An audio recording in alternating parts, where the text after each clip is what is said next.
नमस्ते दोस्तों, श्री डिवाइन के इस दिलचस्प सफर में आपका हार्दिक स्वागत है। आज हम एक ऐसी कहानी सुनने वाले हैं जो जीवन के 4 महत्वपूर्ण पहलुओं पर रोशनी डालती है। इस वीडियो में हम जानेंगे कि जीवन में 4 सबसे जरूरत की चीजें भूख, प्यास, नींद और आशा में कौन श्रेष्ठ है। तो आराम से बैठिए और इस ज्ञानवर्धक कथा का आनंद लीजिए। वीडियो को पूरा देखें और अपनी राय कमेंट में बताएं। दोस्तों, किसी नगर में 4 बहनें रहती थीं। भूख, प्यास, नींद और आशा। ये चारों बहनें आपस में बहुत प्यार करती थीं, लेकिन एक दिन उनमें एक अनोखी बहस छिड़ गई। हर बहन खुद को सबसे बड़ी बताने लगी। भूख ने कहा, मैं सबसे बड़ी हूं, मेरे कारण ही तो घरों में चूल्हे जलते हैं, स्वादिष्ट पकवान बनते हैं और जब सजी हुई थाली सामने आती है तभी तो उसे खाया जाता है। अगर मैं न हूं तो कोई खाना क्यों बनाएगा। प्यास तुरंत बोली, नहीं, मैं बड़ी हूं, मेरे बिना तो जीवन ही संभव नहीं। लोग मेरी प्यास बुझाने के लिए कुएं खुदवाते हैं, तालाब बनवाते हैं और बर्तनों में पानी भरकर रखते हैं। जब कोई प्यार से भरकर मुझे पानी देता है तभी तो मैं तृप्त होती हूं। नींद कहां पीछे रहने वाली थी। उसने कहा, तुम दोनों गलत हो, मैं सबसे बड़ी हूं, मेरे कारण ही लोग आराम करते हैं। वे पलंग बनवाते हैं, बिस्तर लगाते हैं और जब मुझे बिस्तर पर बुलाया जाता है तभी तो वे शांति से सो पाते हैं। मेरे बिना तो सब बेचैन रहेंगे। और अंत में आशा ने भी अपनी बात रखी। आशा बोली, आप तीनों ही गलत हो, मैं सबसे बड़ी हूं, मेरे ही कारण लोग काम करते हैं, नौकरी धंधा करते हैं, मजदूरी करते हैं और जीवन की तमाम परेशानियों का सामना करते हैं। वे हमेशा एक उम्मीद की किरण जलाए रखते हैं कि कल बेहतर होगा। चारों में इसी बात पर बहस चलती रही। चारों बहनें इस बात पर सहमत नहीं हो पाईं कि उनमें से कौन बड़ी है। आखिरकार उन्होंने फैसला किया कि वे इस विवाद को सुलझाने के लिए नगर के राजा के पास जाएंगी। जब वे राजा के दरबार में पहुंची तो उन्होंने अपनी अपनी बातें राजा के सामने रखीं। राजा ने बड़ी शांति से सबकी बातें सुनी और फिर एक एक करके उनसे सवाल पूछना शुरू किया। सबसे पहले राजा ने भूख से पूछा, हे भूख, तुम कहती हो कि तुम बड़ी हो, यह कैसे संभव है। भूख ने आत्मविश्वास से कहा, महाराज, मैंने पहले ही बताया, मेरे कारण ही घरों में भोजन बनता है। अगर मैं ना हूं तो कोई क्यों खाना पकाएगा और खाएगा। राजा ने थोड़ा सोचा और फिर अपने सैनिकों को आदेश दिया, जाओ और पूरे राज्य में यह घोषणा कर दो कि आज से किसी के घर में भोजन नहीं बनेगा। देखते हैं जब भूख को भूख लगेगी तो वह क्या करेगी। पूरा दिन बीत गया, रात भी गुजर गई। अगली सुबह जब भूख को जोरों की भूख लगी तो वह इधर उधर भोजन की तलाश में भटकने लगी।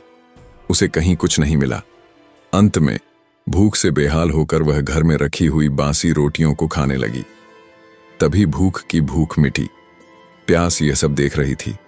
वह तुरंत राजा के पास पहुंची और बोली, महाराज, देखिए, भूख हार गई। वह घर में रखी बासी रोटियां खा रही है। इसका मतलब मैं ही सबसे बड़ी हूं। राजा ने प्यास से पूछा, ठीक है, अब तुम बताओ कि तुम कैसे बड़ी हो। प्यास ने कहा, महाराज, यह तो स्पष्ट है कि मेरे कारण ही लोग कुएं और तालाब खुदवाते हैं। वे बर्तनों में पानी भरकर रखते हैं और जब कोई मुझे भरकर पानी देता है तभी मैं उनकी प्यास बुझाती हूं। मेरे बिना तो जीवन ही मुश्किल है। राजा ने इस बार अपने सैनिकों को आदेश दिया, जाओ और पूरे राज्य में घोषणा कर दो कि कोई भी कुएं से पानी न निकाले, कोई भी तालाब से पानी न भरे और किसी भी बर्तन में पानी का संचय न करे। सभी कुओं और तालाबों पर कड़ी पहरा लगा दो। देखते हैं जब प्यास को प्यास लगेगी तो वह क्या करेगी। पूरा दिन और पूरी रात बीत गई। अगले दिन जब प्यास को असहनीय प्यास लगी तो वह पानी की तलाश में इधर उधर भटकने लगी। उसे कहीं भी पीने लायक पानी नहीं मिला। अंत में मजबूर होकर वह एक गड्ढे में जमा हुआ गंदा पानी पीने लगी। नींद यह सब देख रही थी। वह तुरंत राजा के पास गई और कहा, महाराज, प्यास भी हार गई, वो गड्ढे का गंदा पानी पी रही है। अब तो आप मानेंगे कि मैं ही सबसे बड़ी हूं। राजा ने नींद से पूछा, अच्छा, अब तुम अपनी बड़ाई बताओ। नींद ने कहा, महाराज, मैं इसलिए बड़ी हूं क्योंकि मेरे कारण ही लोग आराम करते हैं। वे आरामदायक पलंग बनवाते हैं, मुलायम बिस्तर लगाते हैं और जब मुझे बिस्तर पर बुलाया जाता है तभी वे शांति से सो पाते हैं। मेरे बिना तो किसी को चैन नहीं मिलेगा। राजा ने अपने सैनिकों को आदेश दिया, जाओ और पूरे राज्य में घोषणा कर दो कि कोई भी पलंग न बिछाए और उसमें बिस्तर न डाले। देखते हैं जब नींद को नींद आएगी तो वह क्या करेगी। पूरा दिन बीत गया और आधी रात भी गुजर गई। जब नींद को बहुत तेज नींद आने लगी तो वह इधर उधर बिस्तर खोजने लगी। उसे कहीं भी बिस्तर नहीं मिला। अंत में थक हार कर वह एक ऊबड़ खाबड़ जगह पर ही सो गई। आशा यह सब देख रही थी। वह तुरंत राजा के पास पहुंची और आत्मविश्वास से बोली, महाराज, नींद भी हार गई। वह बिना बिस्तर के एक खराब जगह पर सो रही है। अब तो आप समझ ही गए होंगे कि सबसे बड़ी तो मैं ही हूं। राजा ने आशा से पूछा, और तुम कैसे बड़ी हो? आशा ने मुस्कुराते हुए कहा, महाराज, मैं इसलिए बड़ी हूं क्योंकि लोग मेरे कारण ही काम करते हैं। वे नौकरी, धंधा और मजदूरी करते हैं। जीवन में कितनी भी परेशानियां क्यों ना आए, वे हमेशा मुझ पर भरोसा रखते हैं और उम्मीद की किरण जलाए रखते हैं।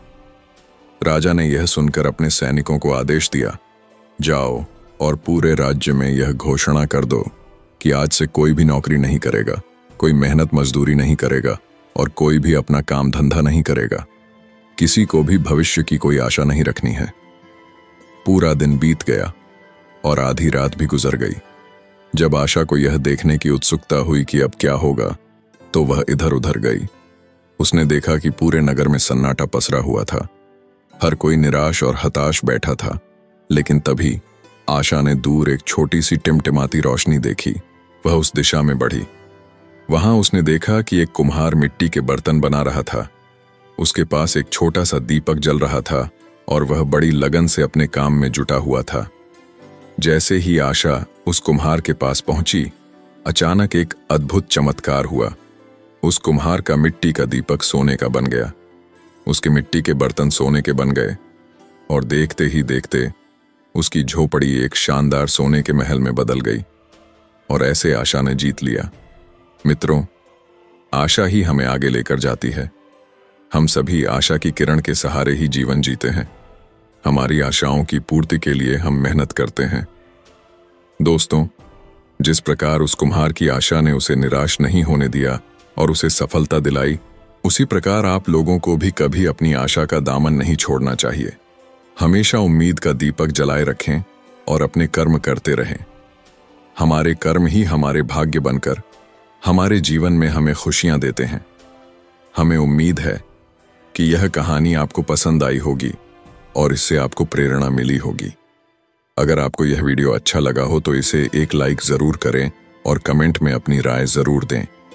ऐसे ही ज्ञानवर्धक जानकारी के लिए श्री डिवाइन को सब्सक्राइब करना न भूलें। आपका प्यार ही हमारी प्रेरणा है। धन्यवाद।